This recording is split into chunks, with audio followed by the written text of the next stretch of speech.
विश्वानि देव सवितर्दुरितानि परासुव यद्भद्रं तन्न आसुव। ॐ यां मेधां देवगणाः पितरश्चोपासते तयामावद्य मेधयाग्ने मेधाविनं कुरु स्वाहा। ॐ सहनाववतु सहनौ भुनक्तु सह वीर्यं करवावहै तेजस्विनावधीतमस्तु मा विद्विषावहै। ओम शांति शांति शांति। आज करीब 11 लोग दिख रहे हैं। ठीक है चलो। और आज मधु जी भी जुड़ी हैं। आज मधु जी, क्या आपका स्वास्थ्य कैसा है? मधु पराशर भी जुड़ी हैं आज। चलिए, बहुत दिन बाद देख रहा हूँ तो। चलिए, अब हमारा जो विश्व सहस्त्रनाम स्तोत्र में हमने पिछली बार, आज हम पुनः विश्व सहस्त्रनाम स्तोत्र पर अपना अध्ययन आरंभ करेंगे।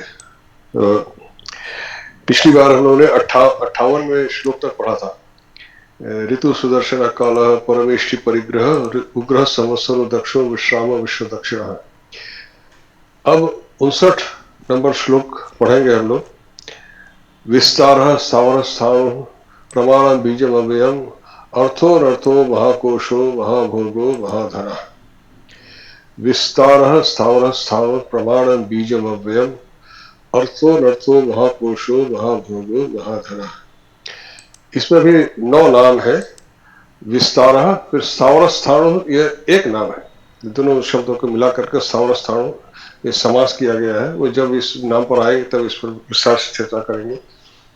फिर प्रमाण और बीजम अव्ययम, यहाँ पर भी 2 शब्द हैं, बीजम और अव्ययम, दोनों को मिला करके एक शब्द किया गया, बीजम अव्ययम। तो यह भी एक नाम है। फिर अर्थ अनर्थ महाकोश महाभोग महाधन। इस प्रकार से 9 नाम इस श्लोक में पढ़े गए हैं। सबसे पहला है विस्तार। विस्तार शब्द को लेते हैं, इस पर चर्चा करते हैं। विस्तार, भगवान को विस्तार नाम से क्यों पुकारा गया? ये स्त्रीय धातु है। आधा स त के नीचे दीर्घ ऋकार, स्त्रीय आच्छादन धातु है। यह स्वादिगण में पड़ा है। स्त्रीणोति स्वरूप बनता है। तो स्त्रीणोति स्वरूप उसका बनता है। स्त्री आच्छादन मतलब ढकना। जैसे इसी से वी उपसर्ग करके विस्तार शब्द बनता है। जैसे आप जानते हैं कि उपसर्ग से धातु का अर्थ बदल जाता है अक्सर बदल। तो वी उपसर्ग से जो स्त्री धातु का जो अर्थ किया गया वह फैलाने अर्थ में किया गया। अर्थात जैसे आप कपड़ा फैलाते हैं ना, जो आपने कपड़ा जब धोया, जो निचोड़ा तो सिकुड़ गया, फिर उसको सुखाने के लिए आप उसको फैलाते हैं। ये फैलाना जो कार्य है इसको विस्तार कहते हैं कि पटस्य विस्तार, जैसे कपड़े को फैलाना, तो उसको फैलाना कहते हैं कि जो सिकुड़ा हुआ है उसको फैला देना, यह है विस्तार का अर्थ। तो मतलब कुछ नहीं से कुछ है ऐसा नहीं। विस्तार का मतलब जो है तो सिकुड़ा हुआ है उसको फैला देना, ये अभिप्राय है। तो यहाँ पर क्या हो रहा है, तो जो यह संपूर्ण जगत है, यह बीज रूप में सिकुड़ा हुआ है। अब इसको इन्होंने पूर्ण विश्व ब्रह्मांड जगत रूप में विस्तार कर दिया, फैला दिया। यह अभिप्राय है। विस्तार जो फैलाने वाले हैं, समग्र जगत जो उनमें समस्त लोग विस्तार पाते हैं। मतलब जो जितने लोग हैं इस जगत में, आपके जो हमें जो दिखते हैं और जो नहीं दिखते हैं। दिखने में तो पृथ्वी है वो दिखती है, और जो सूर्य चंद्र इत्यादि दिखते हैं। पर जिन लोगों के बारे में हम सुनते हैं, स्वर्ग इत्यादि, वो तो हमें दिखते नहीं। पर वो पितृलोक, स्वर्ग लोग इत्यादि, वो तो हमें दिखते नहीं। पर हमारे शास्त्रों के अनुसार वो लोग हैं, वो भी, उन लोगों का भी अस्तित्व है। इस प्रकार से ये जितने भी जगत में है, जो दृश्यमान और जो हम जिन्हें हम देख सकते हैं, जिन्हें नहीं देख सकते, उन सभी का विस्तार उन्हीं से प्राप्त होता है। पहले उन्हीं में वो सैकड़ों होते, उन्हीं में होते हैं, फिर उन्हीं से वो उनका विस्तार होता है। तो ये विस्तार का यहाँ पर यह अभिप्राय है। जैसे मैंने बताया कि कोई चीज सिकुड़ी हुई है, उसको फैला देना। जैसे कपड़ा आप निचोड़ते हैं, सिकुड़ जाता है, फिर उसको आप फैलाते हैं सुखाने के लिए। तो वैसे ये विश्व ब्रह्मांड इनका सिकुड़ता है और फिर फैलता है। तो यह जिसमें यह क्रिया हो रही है, सिकुड़ने का मतलब जैसे प्रलय हुआ, कई बार पढ़ चुके हैं, जब समस्त संसार फिर सिकुड़ करके अपने उसमें चला जाता है। जैसे बीज है, बीज के भीतर संपूर्ण वृक्ष सिकुड़ करके बिल्कुल उसमें है, विद्यमान है। फिर जब अंकुरित होता है, फिर वो वृक्ष अपना विस्तार को प्राप्त करता है। ठीक उसी प्रकार से यह संपूर्ण जगत अपना सिकुड़ा हुआ है, फिर सिकुड़ता है, फिर अपना विस्तार को प्राप्त करता है। तो यह जो विस्तार जिसमें हो रहा है, इसलिए उनको विस्तार ऐसा कहा, इसलिए उनका एक नाम है विस्तार। फिर आता है स्थावर स्थाणु। स्थाणु शब्द, स्थावर स्थाणु, यह भी इसमें दो शब्द है, स्थावर और स्थाणु। स्थाणु शब्द पहले भी आया है, आपके 17वें श्लोक में है, 17वें श्लोक में है आपका ये सर्व शर्व शिव स्थाणुर्भूतादि निधिरव्यय संभव भावनो भर्ता प्रभव प्रभुरीश्वर। सर्व शिव स्थाणुर्भूतादिर्निधिरव्यय संभवो भावनो भर्ता प्रभव प्रभुरीश्वर। वहां पर स्थाणु शब्द अकेला आया है, यहाँ पर स्थावर के साथ जुड़ करके आया है। वहां पर स्थाणु शब्द के हमने व्याख्या की थी कि बिल्कुल स्थित है। स्थाणु मतलब जो एक जगह स्थित है, तो वो कहीं से कहीं इधर उधर जाता नहीं। जो सर्वत्र फैला हुआ है, उसे फिर कहीं जाने की आवश्यकता की, स्थाणु का उस अर्थ में स्थाणु अर्थ किया गया है। यहाँ पर स्थावर स्थाणु दो शब्दों को मिला के किया गया है। तो इसमें समास है, जिसे तत्पुरुष कर्मधारय समास कहते हैं। स्थावरश्च असौ स्थाणुश्च, इसमें विशेषण विशेष्य का संबंध है। स्थाणु विशेष्य है, स्थावर उसका विशेषण। तो यहाँ पर क्या कह रहे हैं कि यह स्थाणु शब्द स्था धातु, पहले इन दोनों शब्दों को लेते हैं, अलग अलग इनको हम व्युत्पत्ति देखेंगे। स्थावर और स्थाणु दो शब्द है। तो स्थावर शब्द कैसे सिद्ध होता है? दोनों ही स्था धातु से सिद्ध होता है। स्था धातु बोले गति निवृत्ति, मतलब जैसे गति समाप्त हो गई, स्थिर, वो स्था धातु, उसी से तिष्ठति इत्यादि रूप बनते हैं, जिससे आप परिचित हैं। इसी स्था धातु से स्थावर शब्द बनता है, एक वर्ष प्रत्यय होता है। इसी से ईश्वर शब्द इत्यादि भी उसी प्रत्यय से सिद्ध होते हैं। तो स्थावर का मतलब होता है कि जड़ पदार्थ, जिसे जो अपनी जगह से हिलता डुलता नहीं, अपनी स्थितिशीलता के कारण उसे स्थावर कहते हैं। तो यहाँ पर स्थावर का अर्थ है कि स्थितिशीलता जिनका स्वभाव है, स्वभाव अर्थ में है कि स्वभाव अर्थ में मतलब जो सब में स्थित है।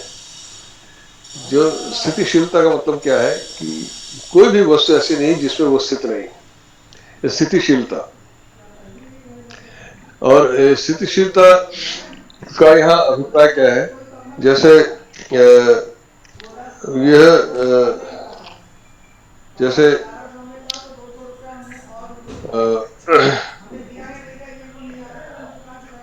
जैसे अब इसके बाद स्थाणु को भी ले लेते हैं। स्थितिशीलता का मतलब है कि जो अपेक्षाकृत स्थित है। अब दोनों को मिला करके तब इसका अर्थ हमारे समझ में आएगा। ये स्थाणु भी का भी वही है अर्थ कि स्थाणु शब्द भी इसी से सिद्ध होता है, इसमें कि जो स्था धातु से स्थाणु शब्द भी सिद्ध होता है। तो स्था धातु से जब स्थाणु शब्द का मतलब है कि और हाँ, ये स्थाणु का मतलब होता है निश्चल, मतलब जो कहीं हिलता डुलता नहीं, विक्रिया रहित, जिसमें किसी प्रकार की विक्रिया नहीं हो रही। तो दोनों का अभिप्राय एक जैसा ही है। स्थाणु का भी मतलब है कि जो हिलता डुलता नहीं, और स्थावर का अर्थ यहाँ पर है कि जिसकी जो स्थिरता स्वभावगत है। अब इसमें जो स्थावर स्थाणु दोनों को लिया गया है, किस अर्थ में लिया गया है? अब जैसे हम सब वस्तु, सब में वह स्थित है, तो वह उसमें स्थिरता है, परंतु हम देख रहे हैं कि सारी वस्तुएं गतिशील भी हैं। पर पृथ्वी की अपनी गति है, पृथ्वी अपने अक्ष में घूम रही है, जिससे आपके दिन रात इत्यादि हो रहे हैं। फिर सूर्य के चारों तरफ परिक्रमा कर रही है, जिससे वर्ष इत्यादि संपन्न हो रहे हैं। परंतु हमारे आपके लिए वो स्थिर है, और तभी हम चल फिर रहे हैं उसमें। हम अपने भवन बना रहे हैं, उसमें घर में रह रहे हैं, आपके भूमि पर आपके गाड़ियां चल रही हैं, आप चल फिर रहे हैं, रेलगाड़ियां चल रही हैं, समुद्र पर जहाज चल रहे हैं, समुद्र का जल पृथ्वी के साथ साथ ही वह भी तो घूम रहा है, परंतु जहाज के लिए वो स्थिर है। और जहाज के भीतर जहाज के लिए समुद्र स्थिर है, और जहाज के भीतर जो यात्री है उनके लिए वो जहाज स्थिर है, तो जहाज के भीतर चल फिर रहे हैं। तो यह जो स्थावर स्थावरों का यही पर, किसी पात्र में जल है, उस जल में एक फूल रखा हुआ है, तो जल के लिए पात्र स्थिर है, तभी जल उसमें है।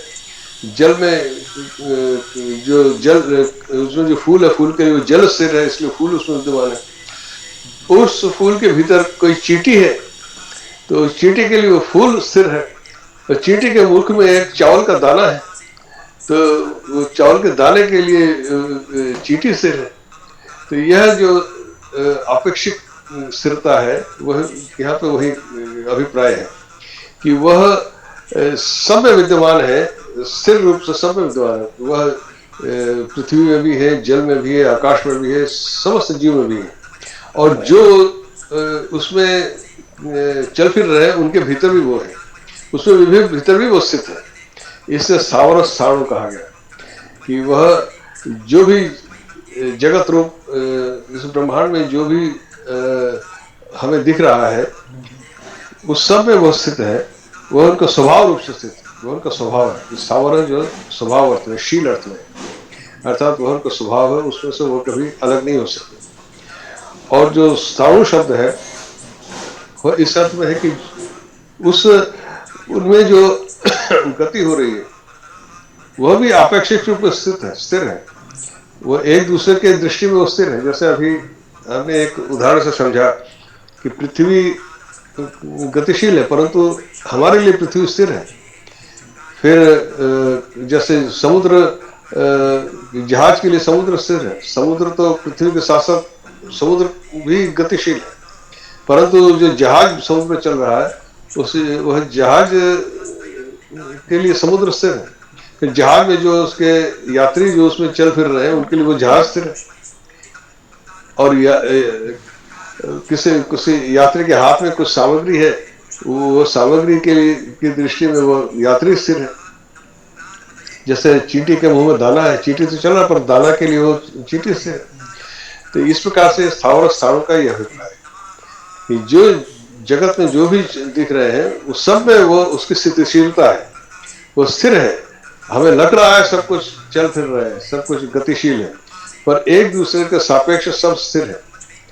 और वह स्थिरता अगर नहीं होगी तो कोई जगत सृष्टि चल ही नहीं सकती। यह जो स्थिरता है, यह स्थिरता सब में स्थावर स्थाणु का यह अभिप्राय है कि समस्त जगत में जो भी जड़ और चेतन जो भी पदार्थ है वह अपने आप में उसमें वह स्थिर है।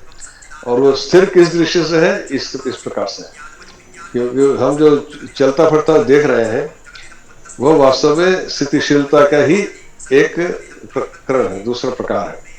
तो स्थितिशीलता को ही वो दर्शाता है। और कोई स्थितिशीलता अगर न हो तो चलना फिरना भी नहीं हो सकती, चलना फिरना हो ही नहीं सकता अगर स्थितिशीलता न हो। तो ये चलने फिरने में भी वही स्थितिशीलता है। तो यह जो विपरीत तत्व है वही इसमें दिख रहे हैं।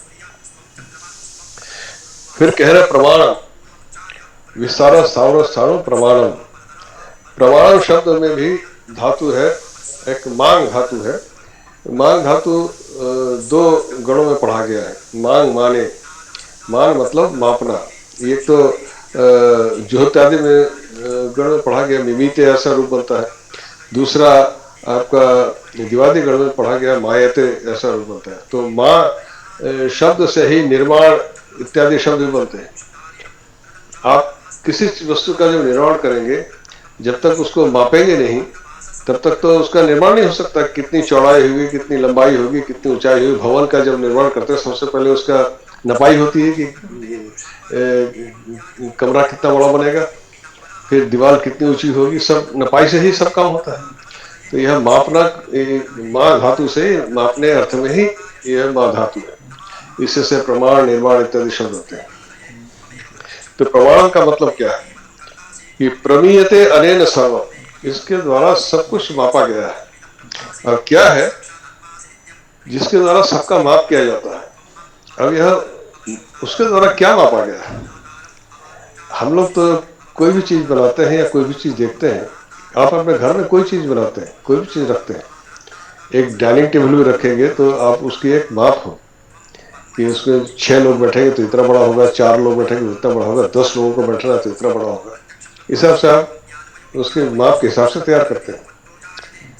और कमरे भी उस हिसाब से तैयार होते हैं कि मुझे इस कमरे में इतने लोग को रहना है तो इतना बड़ा हॉल होना चाहिए, इतना बड़ा कमरा होना चाहिए। उसी हिसाब से कमरे बनते हैं। 2 लोगों को रहना है कि 4 लोगों को रहना है, आपके उस हिसाब से कमरों का आप जो उसके माप है उसको निर्णय करते हैं। उसे उसके द्वारा कौन सा माप किया जा रहा है। प्रमाण जो उसके द्वारा जो कहते हैं इसमें इसका जो ये होता है कि जो इसका जो विग्रह है प्रमीयते अनेन, मतलब इसके द्वारा मापा जाता है, यह अभिप्राय है। तो हाँ, इसने क्या चीज मापी, इसने क्या चीज मापा गया। अब उसने उसके माप में कहीं कोई गड़बड़ी नहीं। उसका माप बिल्कुल इस प्रकार से है कि उसने अपने पूरे संसार को इस प्रकार से बनाया गया है कि उसमें हर माप की वस्तुएं हैं। एक मच्छर की आकृति देख लीजिए, एक चूहे की आकृति है, फिर एक हाथी की आकृति, एक चींटी की आकृति है। एक चींटी और हाथी के आकृति में कितना अंतर है, वही माप है उसका। जिससे जो काम कराना है उसको उसी माप का शरीर दिया। इस पृथ्वी में कितना भाग थल है, कितना भाग जल है, वो भी उसी का माप है। इस समुद्र का निर्माण हमने आपने किसी ने नहीं किया। इस समुद्र का निर्माण किसने किया।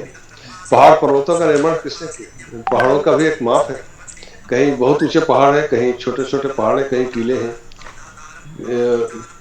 कहीं नदियां हैं। कौन सी नदी कितनी लंबी है, कोई छोटी नदी कोई बड़ी नदी है।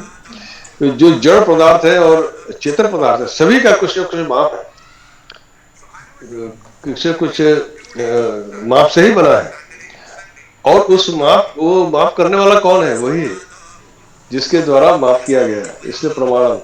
तो कोई भी वस्तु इस जगत में जो बना हुआ है, जब हम और आप अपने लोक में देखते हैं, हम और आप जब कोई भी वस्तु बनाते हैं तो बिना माप के नहीं बना सकते। तो उसने भी जो जगत का निर्माण किया है तो कुछ ना कुछ मापा ही होगा। तो कैसे मापा ये तो वही जाने। पर जो कुछ हमें दिखता है वो दिखता है कि कुछ ना कुछ माप है। एक हाथी का शरीर देख लीजिए, चींटी का शरीर देख लीजिए, तो किसी कुछ माप से ही तो किया है। कुछ भी प्रयोजन होगा तभी तो हाथी का इतना विशाल शरीर दिया है और चींटी को इतना छोटा शरीर दिया। कोई माप है उसके। संपूर्ण पृथ्वी में इतना भाग जमीन होगा, इतना भाग जल होगा, यह माप भी उसी ने किया, किसी और किसी ने नहीं किया। इतने पर्वत होंगे, इतने जलाशय होंगे, ये सब उसी का माप। तो प्रमाणम का यही अभिप्राय है। तो प्रमाणम। फिर बीजम अव्ययम, अगला है बीजम अव्यय। यहाँ पर भी 2 शब्दों को मिलाकर के एक शब्द किया है, बीजम और अव्यय। यहाँ भी एक समास है। तो क्या है जो इसमें है कि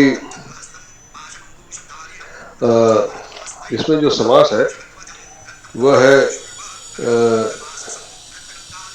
बीजम च तद अवयम, बीजम च तद अवयम च, बीजम च तद अवयम च, वह बीज है और अव्यय है। यहां भी वही कर्मधारय समास है, तो वह बीज है और अव्यय है। तो ये बीज और अव्यय दोनों शब्दों की व्युत्पत्ति को आप समझें, क्या बीज क्या है, अव्यय, दोनों शब्द को मिलाकर समास होकर के बीजम अव्ययम ऐसा बना। तो बीज शब्द जनी प्रादुर्भाव, जानी धातु है, जिससे जायते मतलब उत्पन्न होना जिसका अर्थ होता है, उस जनी धातु से बीज शब्द व्युत्पत्त होना होता है। तो ये जो ब है, यह कहीं कहीं पे बीज व भी मिलता है, तो व और ब दोनों प्रकार के प्रयोग मिलते हैं, दोनों ही साधु। तो वी उपसर्ग उसको दीर्घ होकर के और व को ब विकल्प से होता है, कहीं पर मतलब साधु प्रयोग, उसका कोई सूत्र नहीं है, परंतु प्राचीन काल में व और ब दोनों प्रकार से प्रयोग होते थे, इसलिए उसको शिष्ट माना गया है। तो बीजम ऐसा भी मिलता है और बीजम ऐसा भी मिलता है। व जैसे वन वाला व, वो वाला व भी होता है, और बल वाला ब वो भी होता है। तो बीजम बीजम दोनों प्रकार के प्रयोग दिखते हैं। यहाँ पर बीजम अवयव दोनों का अर्थ वही है, कोई उसमें अंतर नहीं है, बात वही है, केवल उच्चारण में अंतर है। तो शब्द वही है, केवल उच्चारण में अंतर है, कहीं पर व उच्चारित है, कहीं पर ब उच्चारित है। तो बीजम का अर्थ क्या है, तो बीजम मतलब जनि धातु से उत्पन्न होता है। तो हम जानते हैं बीज से ही अंकुर फूटता है, तो बीज आप जमीन में गाड़ते हैं तो उसी से अंकुर फूटता है, फिर वृक्ष जो भी पौधे उत्पन्न होते हैं उसी से होते हैं। तो वह कारण स्वरूप बीज है। बीज का आपने अर्थ जाना और अव्यय का भी अब अर्थ समझे, फिर दोनों का जो समास किया गया है उसका क्या प्रयोजन है। अव्यय शब्द भी इण गतो धातु से बनता है, इण जो गतिशील। तो अव्यय में वही जो धातु से वी उपसर्ग करके व्यय व्यय शब्द बनता है, अर्थात व्यय मतलब चला जाना। अव्यय मतलब जो नहीं जा रहा। व्यय जैसे हम कहते हैं ना, जैसे धन का व्यय करना, धन का व्यय करना क्या है, मतलब क्या है कि आपके पास कुछ पैसा है, आपने खर्च कर दिया, आपके पास से वो चला गया, तो वही व्यय होना। तो अव्यय का मतलब यह है कि जिसमें से कुछ जाता नहीं, तो उसमें कोई विकृति नहीं होती। यहाँ पर अभिप्राय है कि कोई उसमें इसमें इसमें भी नई समास है, तो मतलब न व्यय अस्य न अव्यय। तो व्याकरण में अव्यय का अर्थ होता है जो सभी विभक्तियों में, सभी वचनों में एक जैसा रहता है, उसको अव्यय कहते हैं। आपने जो लोग संस्कृत पढ़ते हैं जानते हैं, व्याकरण में च तथा तदा इत्यादि ये शब्द अव्यय होते हैं, जिनका कोई रूप नहीं चलता। और जो जन्म इत्यादि षड, तो यहाँ पर अव्यय क्या अभिप्राय क्या है, जिसमें किसी प्रकार का विकार नहीं। हमारे यहाँ षड भाव विकार माना गया है, वो क्या है, जायते मतलब जन्म लेता है, अस्ति मतलब है, विपरिणमते मतलब उसका परिणाम होता है, उससे परिवर्तन होते हैं, वर्धते मतलब बढ़ता है, अपक्षीयते फिर उसमें क्षरण होता है, वर्धते का विपरीत है पक्ष मतलब बुढ़ापा। वर्धते का मतलब जैसे शिशु से कोई जवान होता है और फिर उससे बुढ़ापा आया, वह अपक्षीयते, फिर विनाश मतलब मृत्यु। जिस प्रकार छह जो विकार कोई भी जीव उत्पन्न होता है उसमें होता है। तो इस प्रकार से तो ये विकार जिसमें नहीं है वह कहलाता है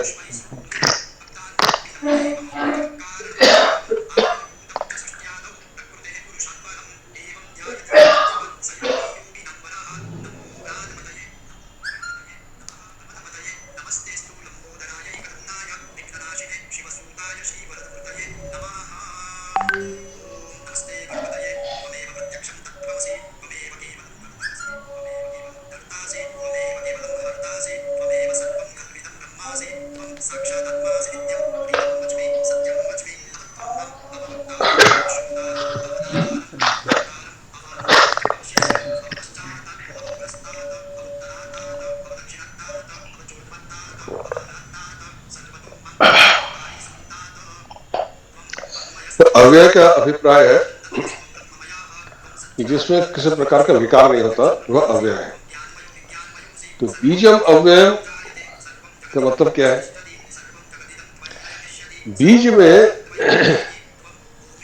जो वह शॉर्टेज नहीं है, कमी नहीं पड़ रहा। क्या कह रहे हैं?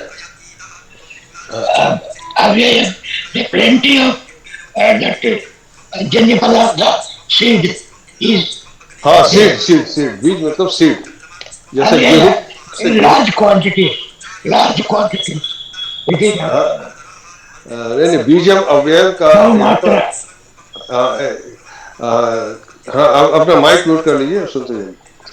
बीजम का अर्थ होता है बीज, जैसे गेहूं का बीज है, उसमें से गेहूं का ही पौधा निकलेगा, और गेहूं के बीज में से गेहूं के अतिरिक्त और कोई दूसरा नहीं निकल सकता। गेहूं के बीज में से धान का पौधा नहीं निकल सकता। तो बीजम अव्यय का यही अर्थ है कि अविकारी है। वो बीज में जिस रूप में जो वृक्ष है, वट वृक्ष का जो बीज है, उसमें से वट वृक्ष ही निकलेगा, उसमें से आम का वृक्ष नहीं निकल सकता। तो बीजम अव्यय का यही अभिप्राय है।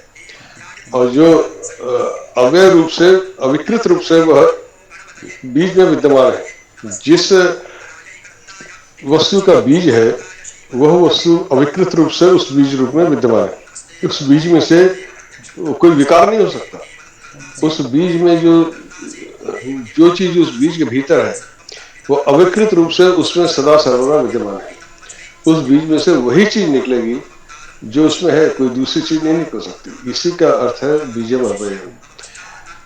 अब बीज, इसमें से आदि कौन सा है? बीज पहले आया या उसका जो वृक्ष पहले आया, या दोनों साथ साथ आए? यह तो सिर्फ वही जानता है, इसको उत्तर कोई नहीं दे सकता कि पहले का बीज में से वृक्ष निकलता है, वृक्ष में से फिर बीज होता है। यह चक्र हम देखते हैं सर्वदा।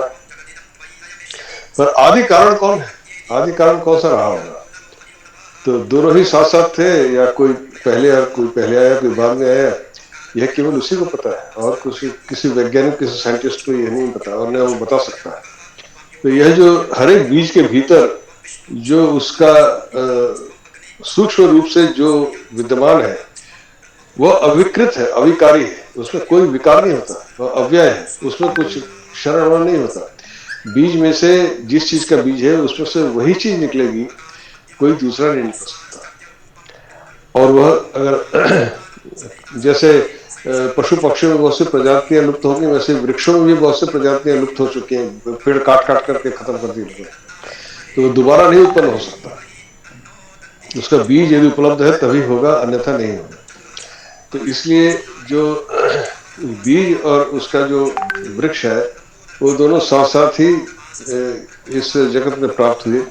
कैसे प्राप्त हुए, कब प्राप्त हुए, किस प्रकार यह चक्र आरंभ हुआ, इसको कोई नहीं जानता, केवल वही जानता है। तो बीजम अव्ययम ये एक ही शब्द है। बीजम तत् अव्ययम च, मतलब दोनों ही उसमें, वह बीज है और अव्यय है। तो बीज को अव्यय क्यों कहा?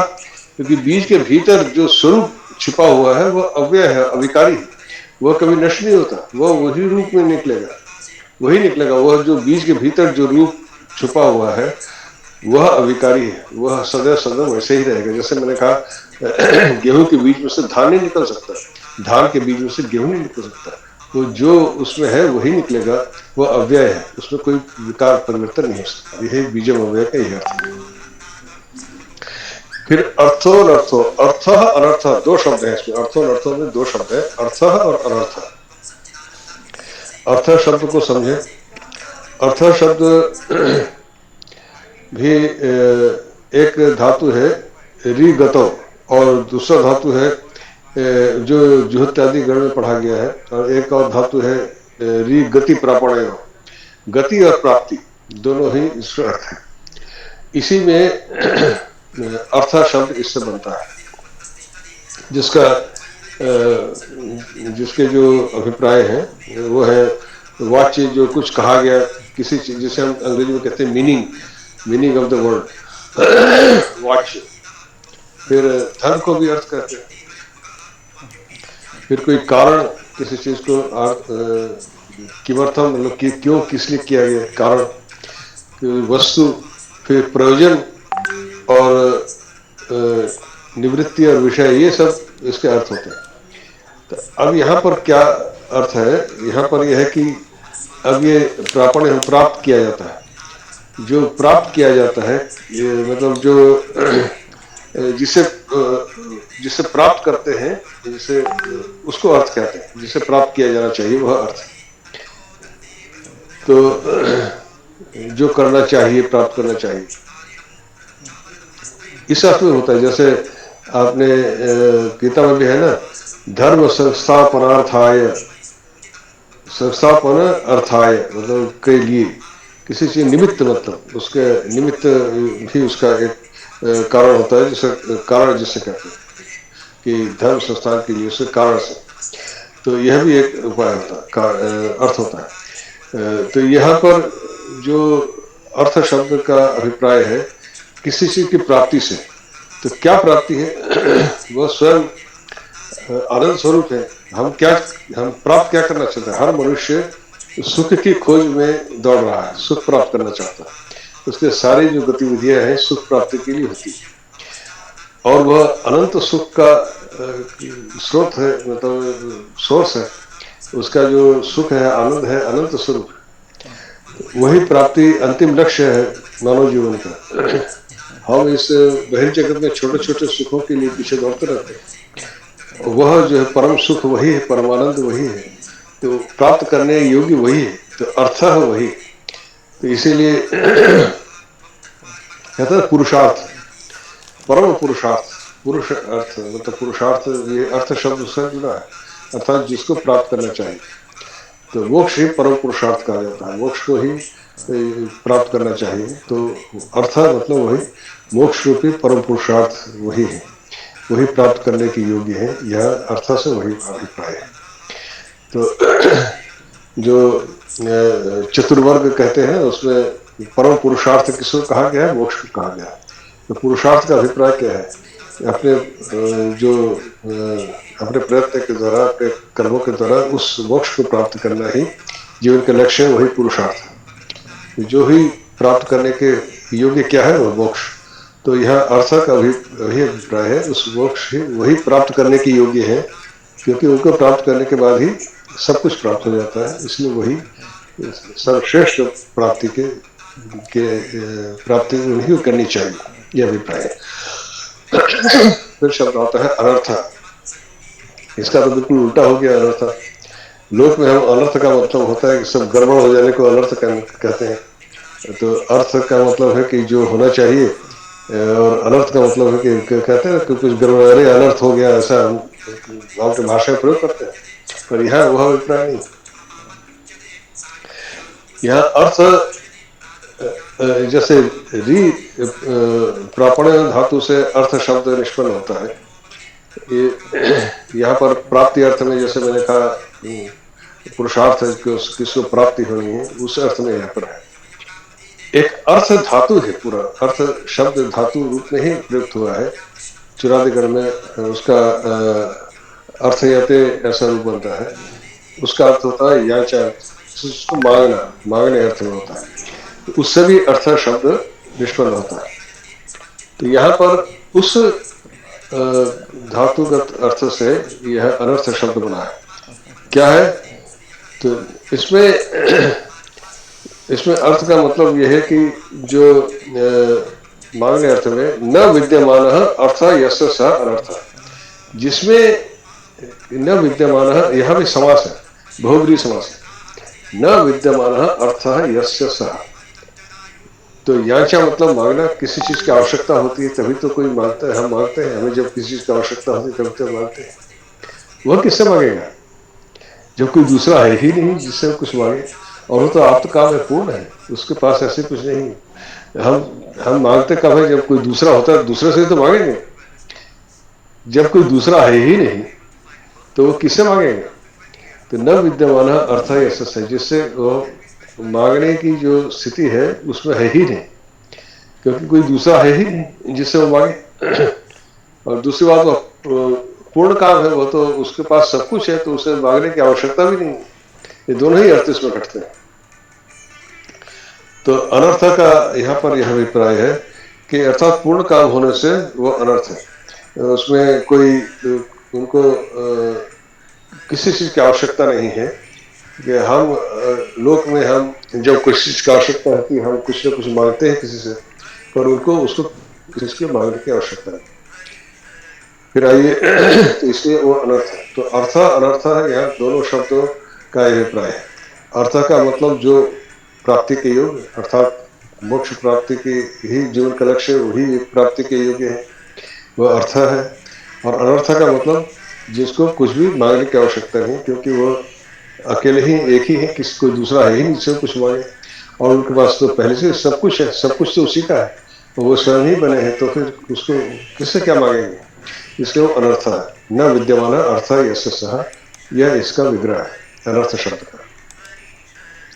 फिर आइए अगले शब्द में आते हैं महाकोश। महाकोश, यहाँ कुशी एक धातु है, यह भी चरादिगण में पढ़ा गया है, इससे कोश शब्द बनता है। महत शब्द इसमें जुड़ा हुआ है, महत मतलब महान।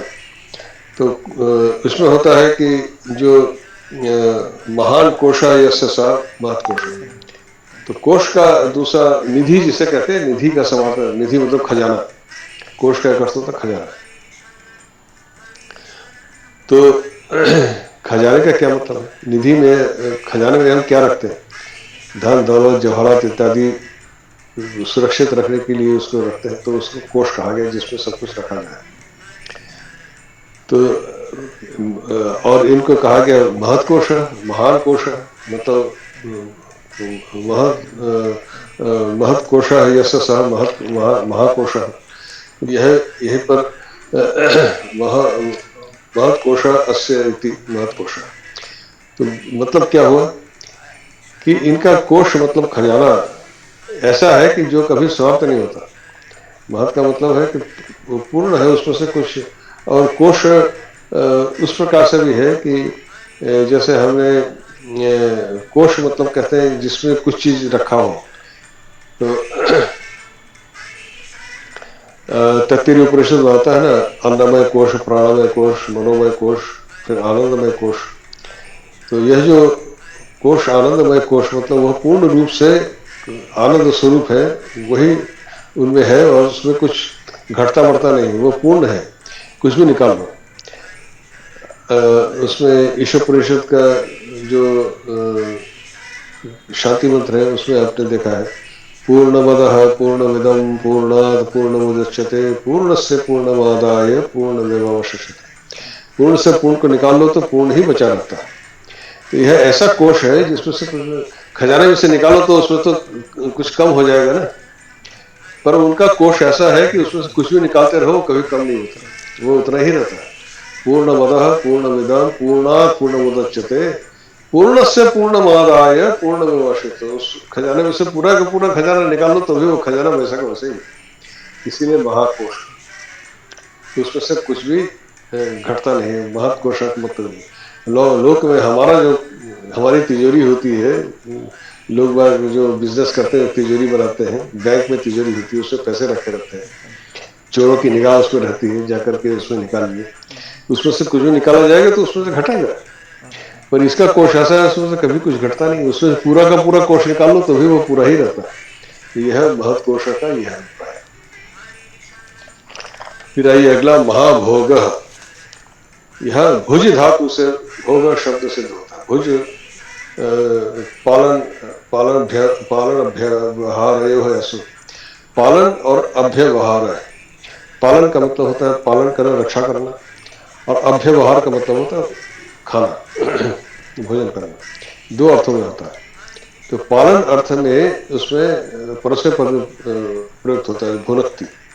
तो आप जो प्रार्थना मंत्र पढ़ते हैं ना, सहना भवतु सहनो भुनक्तु, उसका अर्थ होता है कि हमारा पालन करें, रक्षा करें, तो हमारा साथ साथ रक्षा करें, साथ साथ हमारा पालन करें। तो भुज का अर्थ होता है पालन करना, और दूसरा भोग करना। भोग करना भी होता है, जैसे आप लगाते हैं ना कि भगवान को भोग लगाइए, आप जब भी पूजा होती है तो भगवान को भोग लगाया जाता है, फिर उसका हम प्रसाद पाते हैं। तो भोग करना मतलब इंद्रियों के द्वारा जो जिस चीज को हम ग्रहण करते हैं, जिससे हम प्राप्त करते हैं, वह भोग है। तो इनको कहा गया कि महान भोग अस्य इति महाभोग। तो यहाँ पर जो महत् शब्द है, यह महत् शब्द महत् तत्व प्रकृति से अभिप्राय है। प्रकृति इन्हीं की है। महत् भोग अस्य इति, तो प्रकृति को, अपनी ही प्रकृति को यह स्वयं भोग कर रहे हैं। कैसे कर रहे हैं? अपनी ही प्रकृति को स्वयं भोग कर रहे हैं। ये प्रकृति इन्हीं की तरह सृष्ट है। और जो जीव है, मनुष्य अपनी आंखों से देख रहा है, देखने का जो कार्य हो रहा है, उससे उसे सुख मिल रहा है। जो देखने के जो भी उसको कानों से, आंखों से जो भी देख रहा है, यह देखने की जो अनुभूति हो रही है, नेत्र तो केवल उपकरण मात्र है, पर देखने की अनुभूति जो हो रही है कि कोई चीज हमें बहुत सुंदर लग रही है, हमें अच्छा लग रहा है, अच्छा लगना, खराब लगना, यह अनुभूति जो हो रही है, वो किसे हो रही है? जो कानों से आप सुन रहे हैं, कोई शब्द आ रहा है, ध्वनि आ रही है, जो संगीत आप सुन रहे हैं, आपको अच्छा लग रहा है। कोई कर्कश ध्वनि है, वो नहीं अच्छा लग रहा है। तो संगीत का अच्छा लगना और किसी ध्वनि का खराब लगना, यह किससे अनुभूति किसे हो रही है? यह पहचान किसे हो रही है? कोई आप रूप देख रहे हैं, कोई रंग लाल है, काला है, पीला है, नीला है, यह अनुभूति किसे हो रही है? जो ध्वनि आ रही है, बांसुरी का स्वर है, सितार का स्वर है, अनुभूति किसे हो रही है? तो अपनी ही प्रकृति को स्वयं भोग कर रहे हैं। महान भोगा, अपने प्रकृति को भोग करने वाले। तो महाभोग मतलब यह है कि यहाँ महत् शब्द अपनी प्रकृति से है, तो प्रकृति को भोग करने वाले। तो महत् भोग अस्य, अपनी प्रकृति को भोग करने वाले, तो स्वयं यह अभिप्राय है। उठाइए महाधन। महाधन शब्द का क्या अभिप्राय है? धन ये धातु जो इत्यादि में पढ़ा गया है। धन धान्य, इसका मतलब जो ऊपर, तो दधंती इसका रूप बनता है एक वचन, उसके बहुवचन में समझ कि धन शब्द है, नकार उसमें आ गया तो ती जुड़ा, तो दधंती ऐसा बने। तो और उसके बाद दधंत दधनति ऐसा रूप बनता है। तो यह इसका मतलब होता है कि इसी से धनम शब्द उत्पन्न हुआ। तो महत् धनम अस्य इति महाधन। तो जो धन का मतलब क्या है? भोग साधन लक्षण, भोग का जो साधन है उसको धन कहा। भोग करने के जो साधन होता है, धन होगा तभी भोग कर पाएंगे। निर्धन व्यक्ति कहाँ से भोग करेंगे? धन से ही तो आप भोग की सामग्री खरीदते हैं, फिर उसी से आप भोग करते हैं। तो धन जो है, जो भोग का साधन है। तो अब धन शब्द एक प्रकार से उस द्रव्य का नाम है जिससे मिलकर मनुष्य में तृप्त हो जाए, मतलब जो भोग की सामग्री मिलकर के मन को तृप्त हो जाए। तो और जो महाशब्द बाहुल्यता को बताता है, उसके अनंतता को बताता है। तो महाधन का अभिप्राय यह है कि महत् धनम अस्य, मतलब इसके जो समस्त प्रकृति में जो बिखरा हुआ है, वह सब कुछ भोग कर रहा है। अब भोग से आप ये समझ लीजिए कि भोग कौन कर रहा है। इस बात से आप समझ लीजिए कि हम 10 प्रकार के लोग हैं। मुझे जो चीज अच्छी लगती है, आपको हो सकता है अच्छी नहीं लगे, या आपको जो चीज अच्छी लगती है, हो सकता है मुझे अच्छी नहीं लगे। जो मुझे अच्छी नहीं लगती वो आपको अच्छी लग रही है। तो हर कोई भी वस्तु ऐसी नहीं है संसार में जिसको भोग नहीं किया सके, जिसमें से वह आनंद आहरित कर सके। इसलिए महाधन है, मतलब जो संसार में जिस कूड़ा करकट गंदगी से आपको घृणा होती है, उसी में सुअर लोटपोट करता है, उसको उसी में आनंद आता है। उसमें भी वो भोग कर रहा है। जिस जो कीड़ा जो गोबर में उत्पन्न हो रहा है, विष्ठा में जो कीड़ा उत्पन्न हो रहा है, उसी में सुखी है, उसी में आनंदित है, उसको भी वो भोग कर रहा है। तो कोई भी वस्तु ऐसी नहीं है संसार जगत में जो भोग नहीं कर सकती।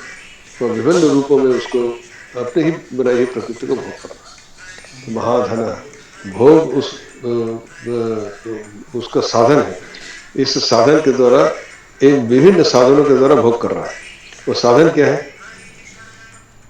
धन के द्वारा हम भोग की सामग्री खरीदते हैं, उसका साधन है ये विभिन्न प्रकार के शरीर, जिनके माध्यम से वो हर चीज को भोग कर रहा है, वो संपूर्ण प्रकृति को भोग कर रहा है। ये जो अनंत रूप के इसके जो पता नहीं जाने कितने रूप में, जितने कीड़े मकोड़े, जितने पशु पक्षी हैं, सभी शरीर के माध्यम से कुछ न कुछ भोग कर रहा है जो हम नहीं भोग कर सकते। वो किसी पक्षी के रूप में, किसी कीटाणु के रूप में उसको भोग कर रहा है। इस संसार में सब कुछ है उसके भोग के लिए।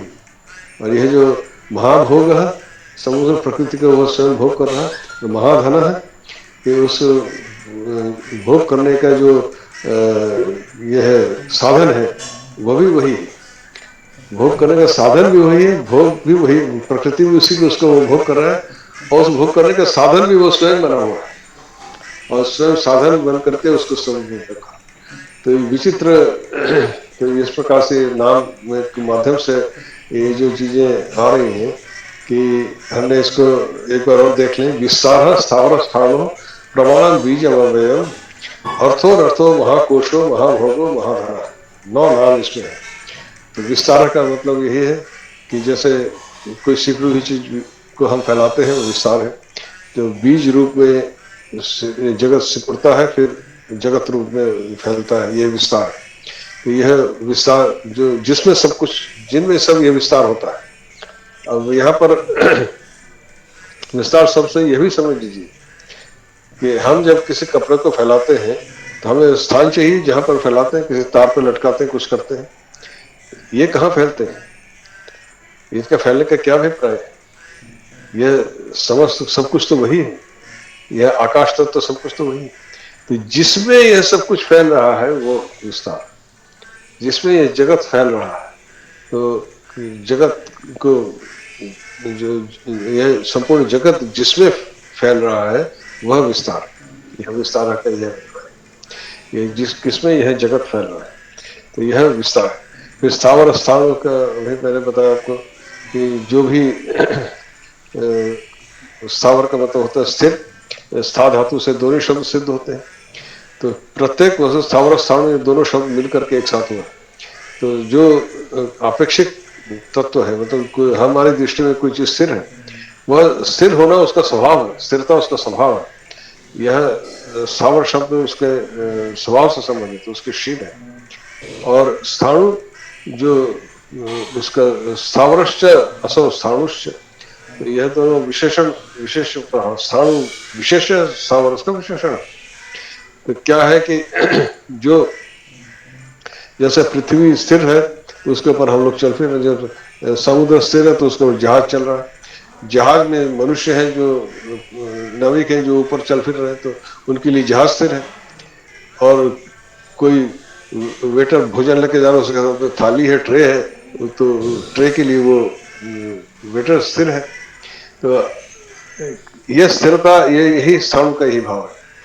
तो यह स्थिरता सर्वत्र विद्यमान है, और यही स्थावर स्थानों का अभिप्राय है कि ये जो चलने फिरने का जो हमें दिखता है, लगता है कि सब कुछ चल फिर रहा है, वास्तव में सब अपने अपने स्थान पर स्थिर है।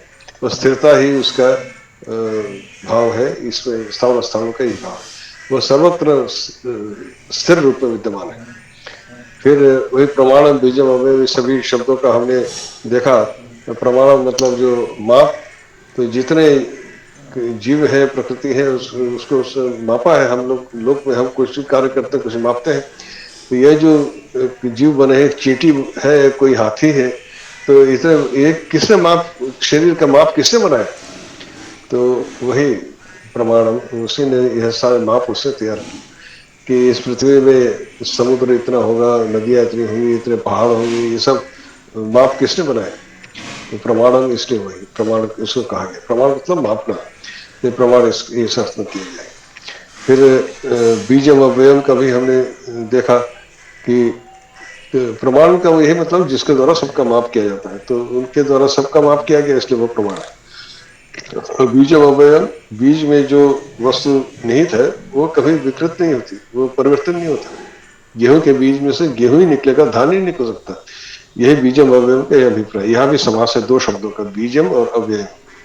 तो अव्यय का मतलब है अपरिवर्तित, जिसमें कोई परिवर्तन नहीं होता, और बीज मतलब सूक्ष्म रूप में जो चीज विद्यमान है। तो बीज के भीतर जो सूक्ष्म विद्यमान है उसमें कभी कोई परिवर्तन नहीं होता, अव्यय है, वो वैसा ही रहेगा। फिर आपका है अर्थ, अर्थ और अर्थ और अनर्थ है। इसका भी हमने अर्थ मीनिंग देखा। अर्थ का मतलब है कि जो परम पुरुषार्थ अर्थात जो पाना चाहिए, जो इसका अर्थ गति प्रापण अर्थ से होता है प्राप्ति। तो जीवन की श्रेष्ठ प्राप्ति क्या है? मोक्ष। तो वही अर्थ है, वही हमारे जीवन का श्रेष्ठ प्राप्ति वही। और अनर्थ का मतलब है जिसे कोई कुछ नहीं चाहिए। यह अनर्थ भी अर्थ धातु, दूसरा अर्थ यहाँ धातु है, दूसरे अर्थ में अनर्थ शब्द का किया गया है। अनर्थ का मतलब मांगना, तो वहां पे अर्थ का शब्द है मांगना। और इसमें अर्थ का शब्द है, अर्थ का अभिप्राय है प्राप्ति, मतलब कहीं पहुंचना। और यहाँ पर अर्थ का अभिप्राय, दूसरे अनर्थ में अर्थ का अभिप्राय मांगना। तो न अर्थ है ऐसे जैसे कुछ किसी चीज को मांगने की आवश्यकता नहीं, क्योंकि वह तो स्वयं ही, हम किसी दूसरे से कुछ मांगते हैं, जो वही सर्वत्र सब कुछ है, तो उसे किसी से मांगने की आवश्यकता है। पूर्ण काम है, उसके पास तो सब कुछ है, जो कुछ भी है किसी को सब कुछ उसी का है। फिर महाभोग महाधन है, इनका भी हमने अभी अभी अर्थ देखा समझा। और महाभोग महाधन, ये दोनों शब्द एक दूसरे से जुड़े हुए हैं। जो यहाँ महत भोग, महान महत शब्द यहाँ पर प्रकृति से है। अपनी प्रकृति को वो भोग कर रहे हैं। किस प्रकार से भोग कर रहे हैं? अपनी प्रकृति को रहे, अपनी जो अपनी इंद्रियां है उसके द्वारा भोग कर रहे हैं। और भोग के साधन भी वही है। धन मतलब महाधन, उस भोग के साधन स्वरूप भी वही। और साधन स्वरूप क्या है? विभिन्न शरीरों के माध्यम से भोग कर, वही उनके भोग का साधन। तो यह महाधन है। चलिए आज इतना ही, अगली बार पुनः अगला श्लोक पढ़ेंगे। इस प्रकार के एक एक नाम के भीतर जब प्रवेश करते हैं तो समझ लीजिए कि उपनिषदों के एक एक तत्व हमारे सामने आकर के प्रकट हो जाते हैं, और बहुत गहरे अर्थ छिपे हुए प्रत्येक नाम। इसका जब हम मनन करते हैं तो काफी भीतर तक इसका एक प्रभाव जाता है। इस प्रकार से हम लोग धीरे धीरे आगे बढ़ते रहेंगे। और एक कक्षा में एक श्लोक से ज्यादा हो नहीं पाता। आप देखते हैं कि एक एक शब्द में जो भाव छिपा है उसको सामने लाने में काफी इसमें समय लगता है, परिश्रम भी लगता है। चलिए, अगर हम लोग इसको कुछ लाभ उठाते हैं तो परिश्रम सार्थक है।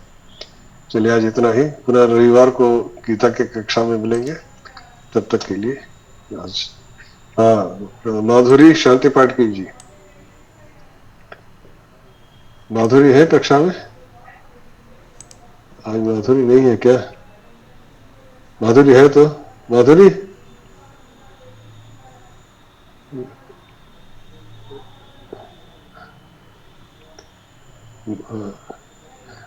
माधुरी उसको लगता है कि माइक रख करके चली गई क्या? चलिए आप वंदना जी, आप शांति पाठ कर सकती है? करिए।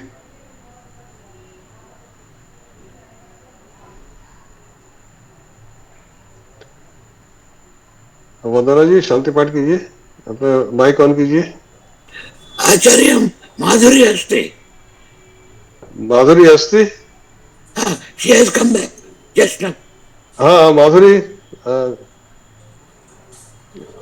माधुरी की आवाज नहीं मुझे सुनाई दे रही। कुछ म्यूट में होगा, but she is there. माधुरी अपना माइक ऑन करो, शांति पाठ करिए। चलिए मैं ही शांति पाठ कर देता हूँ। ओम द्यौः शान्तिरन्तरिक्षं शान्तिः पृथिवी शान्तिरापः शान्तिरोषधयः शान्तिः वनस्पतयः शान्तिर्विश्वे देवा शान्तिर्ब्रह्म शान्तिः सर्वं शान्तिः शान्तिरेव शान्तिः सामा शान्तिरेधि ओम शांति शांति शांति नमो नमः नमो नमः नमो नमः आचार्य जी। नमो नमः नमो नमः नमो नमो नमः नमः नमो नमः